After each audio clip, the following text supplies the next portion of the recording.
Hello, everyone. Welcome back. For those of you who don't know me, my name is Freya Serafina.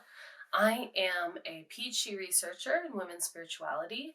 I'm also the director of Lumina, a women's spirituality institute, which has just gone completely virtual.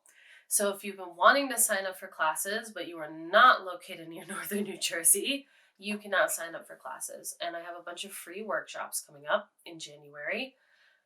And we just added a donation-based book club. So I will link all of those things below. But today, we're going to be talking about the magic, some myths, and some rituals associated with the winter solstice and with Yule. And then I'm going to give you a little bit of a PhD journey update and tell you about something that I just published about rituals, which is really, really exciting for me to share. So let's jump right in. The winter solstice, or midwinter, occurs when the earth tilts furthest from the sun, creating the longest night and the shortest day of the year.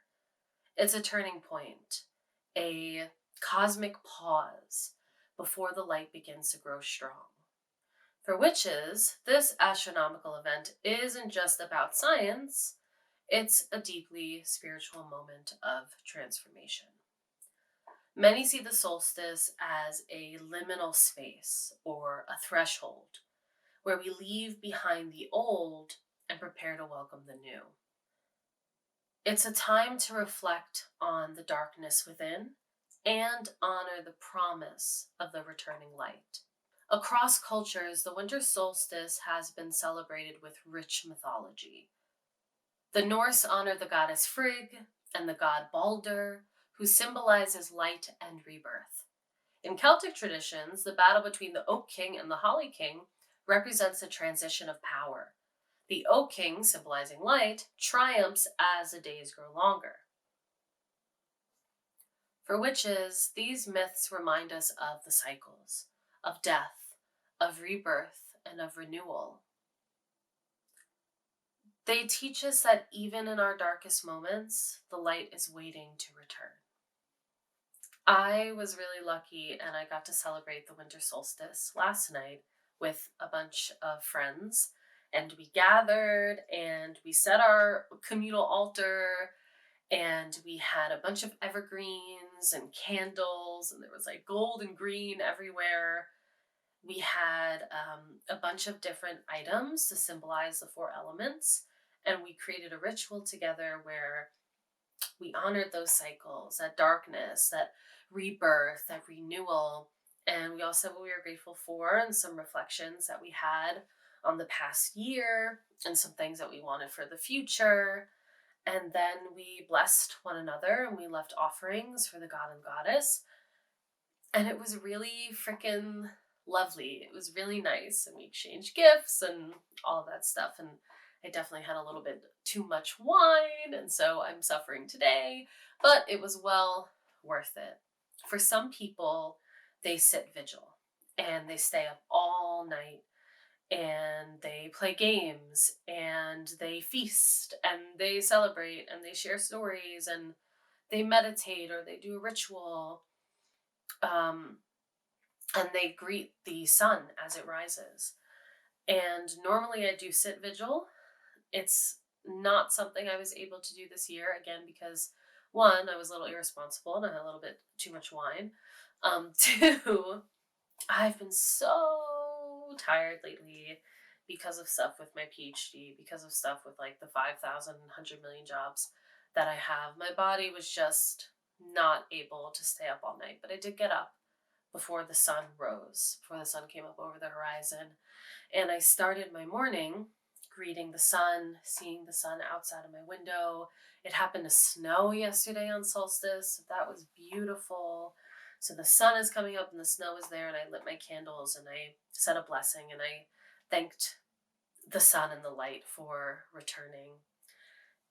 And that's just a little teeny tiny small thing that I did this morning. So if you think that rituals and celebrations always have to be these big grand gestures, they do not. They can be very personal, very private. They don't have to involve anybody else. And it could be as simple as lighting a candle and greeting the sun and saying hello. So that's what I did this morning. And it was really special and intimate and nice. And I would love to know what you did, if anything. And if you did celebrate the solstice this year, I would love to know what you plan to do next year. On to Yule. Yule, which is often celebrated on or around the solstice, is a festival of joy, warmth, and gratitude. Its roots trace back to ancient Germanic and Norse traditions, where feasting, singing, and honoring the sun's rebirth were central themes. Witches honor Yule by incorporating natural elements. Evergreen boughs symbolize eternal life. Mistletoe invites protection and love, and the Yule log is burned as an offering to the sun, which is often inscribed with intentions for the coming year. And here are a few ways that you can celebrate the winter solstice and Yule in your own practice. Light a candle. Symbolize the returning sun by lighting a golden or white candle. I also like yellow or orange. If you feel that this candle symbolizes the sun and the light, then that's all that matters. Meditate on what you want to nurture in the coming year. Create an altar. Decorate with symbols of the season. Pine cones, citrus fruits, crystals like sunstone or carnelian. Perform a releasing ritual. Write down what no longer serves you and safely burn it, letting go of old, stagnant energy. Feast and share. Like our ancestors, gather with loved ones to celebrate abundance and connection. Even a simple meal shared with intention can be magical. The winter solstice and Yule remind us that darkness is part of the journey, but so is the light. As witches, we honor this balance, and we find ways to live in harmony with the cycles and with nature. So whether you light a single candle or you hold a grand ritual, just know that your magic contributes to the ever-turning wheel of life.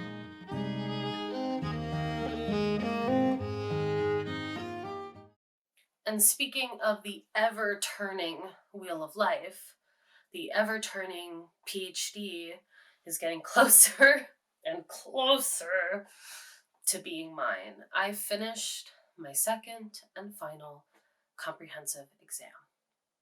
Not only did I finish it, but I freaking passed it. And if you follow me on Instagram, if you've seen any of my older videos, you will know that these exams have been the bane of my existence. I used to make YouTube videos a lot more often than I have been, and it's because of this last comprehensive exam that it has taken me such a long time to actually sit down in front of the camera, think about something I want to share, put it together, because that involves a lot of brain power, and I didn't have any brain power. I'm not even sure how I got through my exam, to be completely honest with you, but I am so glad that I passed. So I had to do 2 exams for my PhD. So again, my PhD is in religion and philosophy with a concentration in women's spirituality, and I'm looking at how building communal rituals can help us reclaim cultural and spiritual identity. Great, fabulous. How do I do that? There's so many different ways that you can approach it, and how I'm doing it is I'm implementing a worldview, a framework, and methods that align with my own cultural identity. So I'm focusing specifically on Sami descended North American women and using the goddess Uxaka as this guide, I would say. I'm in the really early stages of thinking about my dissertation, so it's not going to be really well thought out or planned, but I'm seeing her as a guide because she represents the threshold, the doorway, kind of like a gatekeeper. And I'm using something known as the Lavu Method, because a Lavu is a traditional movable Sami dwelling. And for a lot of Sami who came to North America, those roots, that identity, that culture was suppressed, repressed, not really spoken about, due to colonialism and violence and all those things. And in America, it's a lot easier for us to blend in because we're just white people, right? So there's a lot of things I don't know about my own culture, my own ancestry, and my own spiritual identity. And so I'm using this PhD as an opportunity to dive deep into those things. So I'm really excited to learn from other women, to learn from other ancestors, to learn from um, Sami scholars and activists. So my last methods exam was looking at, how would I do this? Applying this Lavu method, thinking about my theoretical framework. And methods feels like math to me. I'm not a math person. So it was really sort of difficult to work through all of those things when you don't even know exactly what you're going to be doing in your dissertation yet. So that was challenging, but it's done. It's over. And now I enter my proposal phase. And once that gets done and approved, I become a candidate and I go on and I do the research. So I will keep you updated. I'm very scared for how long the proposal might take. I don't know. I have absolutely no idea. It's not supposed to take more than 3 semesters. My exams also could have taken a year, but I banged them out in a semester each. While I do have high expectations for myself, I also have a lot of other things on my plate this next semester. So I'm working as a social media and communications assistant for my department. I'm going to be working as a research assistant. I am teaching as an adjunct professor at 3 places. So I'm busy and tired, and I'm getting over a really long flu cold thing. So I'm out of breath while making this video. I'm just trying to hang in there, to be honest. I'm trying to hang in there. But the most exciting things that have happened are, 1, I have a paper that I'm writing. My abstract has already been accepted to this journal, so now I have to write the paper. 2, the Women's Spirituality Institute that I'm running, Lumina, is offering a free 5-part workshop every Friday in January. Yes, there's 5 of them. In January, there are 5 Fridays. And each one is going to be on a different goddess or woman in history related to reawakening your divine feminine self. I'm going to link it below. You can read all about it. It is completely free. Free. Please sign up. I would love to see you there. Let me know if you do. That'll be so exciting. And also, I have published my very first academic article in an academic journal. Now, I have my stuff published in other places like popular presses, book reviews, but my own thoughts in an academic journal. This is She, an international journal of goddess studies. And in it, I wrote an essay called Goddess Veneration and Cave Rituals, Unveiling the Spiritual Landscapes of Matricultural Crete. I'm going to just hit myself in the eye. It's in here. It's fabulous. I can't believe it. If you can't tell by now, I think ritual is the key to life, right? I mean, we do rituals every single day, from birthday parties to weddings to funerals to making your coffee before you do anything else to waking up and doing yoga or working out before you do anything else. All these things are rituals, right? But when we hear the word ritual, we often think of something spiritual, something religious, something occult-esque maybe. And while they aren't necessarily that, there is also an argument for your cup of coffee being deeply spiritual and religious. It definitely is for me. Can't live without it. But there's a lot of aspects of ritual that we don't really think about in our everyday lives. And I think it's important that we do. Rituals are so important for us.